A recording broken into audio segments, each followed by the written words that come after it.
फरवरी की सर्द रात थी। चारों तरफ घना कोहरा और ठंडी हवाएं चल रही थी। ऐसे में गांव से कुछ ही दूर पर मदन लाल अपने एक हाथ में मटकी और दूसरे हाथ में फावड़ा पकड़े तेज तेज कदम बढ़ा रहा था। आज इस मटकी को दफना दूंगा और बाद में आराम से इसको निकालकर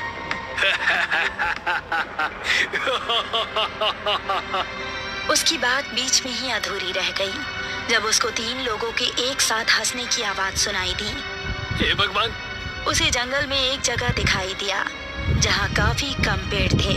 उसने वहाँ फावड़े से एक गड्ढा खोदा, फिर उस मटकी को उसके अंदर रख दिया।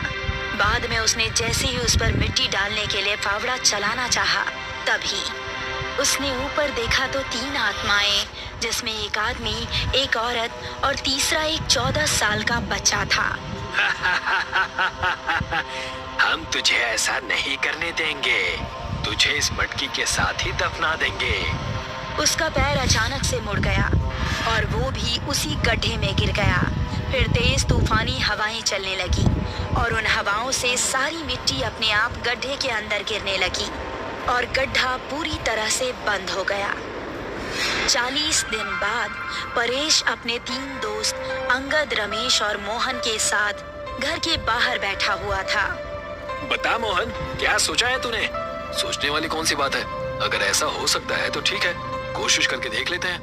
ये हुई ना बात, तुम लोग कल रात को ठीक 11 बजे गांव की सरहद के पास वाले जंगल में मेरे पास आ जाना। ये तय करके वो सभी अपने अपने घरों को चले गए। अगली रात मोहन, रमेश और अंगद तीनों हाथ में फावड़ा लिए परेश की बताई जगह पर पहुंचे। उन्होंने देखा कि परेश अपने सामने कुंड जलाए बैठा हुआ है। उसके ठीक पास में ही एक काले कपड़े में 3 नींबू रखे हुए हैं। परेश, हम आ गए, बता क्या करना है? तुम तीनों यहाँ बैठ जाओ। वो तीनों जमीन पर बैठ गए। फिर परेश ने तीनों के हाथों में एक एक नींबू रख दिए और वापस अपनी जगह पर बैठ आंखें बंद करके कोई मंत्र जाप करने लगा। उन तीनों को अपने आसपास किसी की मौजूदगी का एहसास हो रहा था। हे प्रेतों के देव, हमें रास्ता दिखाइए कि वो मटकी कहाँ पर है। तभी उन तीनों के हाथ में रखे वो नींबू हवा में उड़ गए। ये देखकर वो तीनों हैरान थे, लेकिन परेश को जरा सी भी हैरानी नहीं थी। प्रेतों के देव, आपका स्वागत है, हमें रास्ता दिखाइए।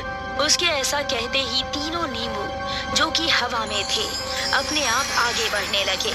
वो चारों अब उन नींबुओं का पीछा करने लगे। कुछ कदम चलने के बाद एक जगह नींबू रुक गए, फिर वहीं जमीन पर आ गए। यही जगह है वो जहाँ वो मटकी है, खोदना शुरू करो। उन तीनों ने उसके एक इशारे पर वहाँ खुदाई शुरू कर दी। काफी देर खोदने के बाद अब गड्ढा काफी गहरा हो चुका था। जैसे जैसे गड्ढा गहरा होता जा रहा था, उन चारों के दिल की धड़कनें बढ़ती जा रही थी। रमेश का फावड़ा जमीन पर किसी चीज में फंस गया था और निकल ही नहीं रहा था। अब फावड़ा मत चलाओ। ये सुनकर उन्होंने दोनों हाथों से मिट्टी हटाई तो जो उन्होंने देखा उसे देखकर उनके रोंगटे खड़े हो गए। गड्ढे में मदन की लाश पड़ी थी, जिसकी टांग में फावड़ा फंसा था। उसके हाथों में अभी भी वही मटकी थी। रमेश ने मटकी उठाई और ऊपर खड़े परेश को पकड़ा दी। अब ऊपर आ जाओ। जैसे ही उन्होंने ऊपर आने की कोशिश की तो रमेश चीखने लगा। मेरा शरीर अकड़ रहा है, मेरा शरीर अकड़ रहा है, सब जल्दी से बाहर आओ। ये सुनकर मोहन और अंगद गड्ढे से बाहर आ गए, लेकिन रमेश का शरीर उसके काबू में नहीं था। उसके हाथ पैर अकड़ने लगे थे और वो गड्ढे में पड़ा कांप रहा था, जैसे उसको करंट का झटका लग रहा हो। इससे क्या हो रहा है? ये बाहर क्यों नहीं आ रहा? मैंने एक बात तुम लोगों से छिपाई थी। मटकी निकालने पर मदन लाल की आत्मा किसी एक आदमी की भेंट जरूर लेगी। तूने सिर्फ एक मटकी के लिए हमारी जान की बाजी लगवा दी। ये सिर्फ एक मटकी नहीं है, ये देखो। परेश ने मटकी के ऊपर से कपड़ा हटाया। मटकी पूरी तरह हीरे जवाहरात से भरी हुई थी। उन दोनों के चेहरे से दोस्त को खोने का गम चला गया और खुशी नजर आने लगी। उन्होंने गड्ढे की तरफ देखा तो रमेश मर चुका था। इसे यहीं ठिकाने लगा दो, किसी को पता नहीं चलेगा कि यहाँ क्या हुआ था।